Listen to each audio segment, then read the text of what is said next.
My name is Jayshari Yamunan, and my son's name is Srihari Yamunan. Up to 3.5, 4, he was just, there were a couple of words that were coming out, and but no sentences. He started singing first before he started speaking. So he used to be, he used to listen to music for hours together. He would just, be in a room, listen to the music, and words were there, very little, nothing very substantial. His whole personality at that time was like he would pick up from his environment, but he would just pick up words from listening to people. I had a background of education. I was teaching back in India, and I had children who had difficulties. So I had seen those, and then I knew that it was just late talking and nothing more than that, because he had all the other things that was required in terms of, he would do a lot of pretend play with me. And, those were things that were there. Like, he was connected with me non-verbally. Not verbally, but non-verbally, he was connected with me. So I knew that the words are there, but it has to come. Because when a child is non-verbal, it is very easy to give a wrong diagnosis for the child. I felt very confident that, and as an educator, I felt that it was just late talking and nothing more than that. But I still wanted to get a kind of a confirmation. In fact, we had to wait almost like 8 to 9 months to get Mary's appointment. The first language explosion was when we met Mary and we were on our way back from Nashville. Things that Mary said, I followed it through because I had complete faith. When she said that by the time when he goes to 10th grade, when he goes to high school is when his language will start. I believed her, I believed that would happen. I just needed somebody to tell me that this is it. This is how you can do, and things can be worked out. That's all. And Mary was able to do that to me. So when they did that, when I did my evaluation and I got that answer, it became very easy for me to move on. Yes, once in a while you do go through upset faces when you see your child not being able to participate, because children are mean, and he was naive. He was not shy anymore. As he started speaking, he was naive, but those gaps that were there would become more visible when they start growing up.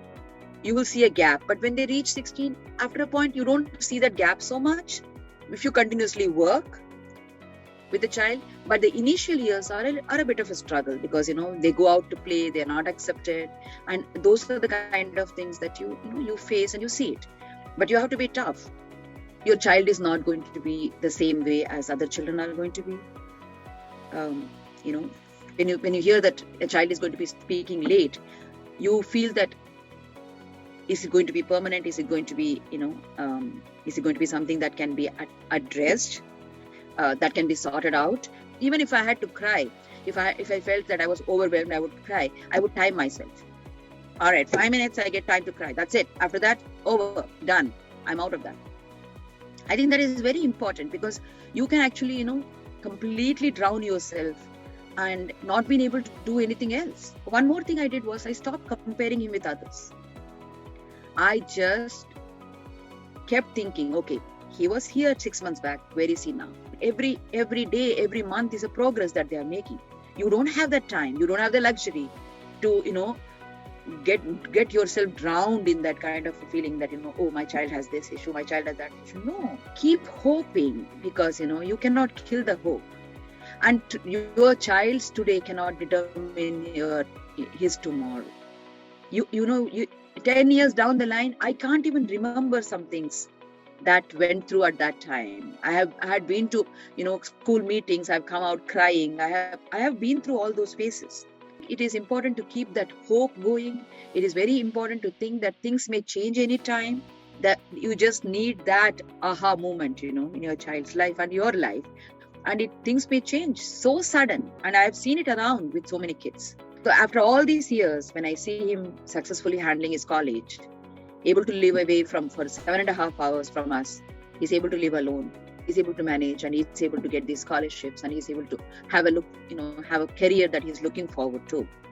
And he wants to have a noble kind of a field that he wants to get into, wants to serve the country. I feel that, the journey has been pretty much worth it. after 10th grade, he said he wanted to get out of any kind of help, and he wanted to, just remove his IEP and everything from. He said himself, "I'll be fine. I'll be able to take." So he took all the AP courses that he wanted to take, and he did fine then. So you have to remove the crutches sometime, and allow and trust your child that he can do fine. It is not easy, but we have to do that. Right now, he's got. He always wanted to serve the country, and he's got a Type 1 scholarship that will actually cover the entire college fees for the next 3 years. I think when I spoke so much about late talking and all, and it became comfortable for Srihari also to understand that yes, he was a late talker, and I said, I mean, it's fine. I mean, if you're a drummer, you have to be the best drummer. So it doesn't matter what you are. You're a late talker, but we'll work on it, and you're very good at math. So he himself, when he was young, used to constantly say, "I'm great at math. I'm great at math." So that is, he's telling his subconscious mind that he's so good at one thing, and maybe that's why he's so good at math. When he is able to talk about his late talking, he's also able to motivate other kids to do better. I think that's a very nice feeling, because he meets so many children now, because I'm in that kind of a business, and he tells me, can I talk to him? Can I talk to the parents? I said, yeah. So he talks to them and he tells them, look where I am today. And I would not even be, it was so shy for me. I was not able to come out. And he would actually talk about his own experience to people. And I think that's a very big positive point. Just to be able to relate to another child. Try to surround yourself with motivating people. Toxic people, out of my life. I mean, I have no time for them. My sincere belief is, what you focus grows in your life. If you focus on weakness is what is going to grow in your life. You focus on your strength and build on that. Work on your weakness, but believe in your strength.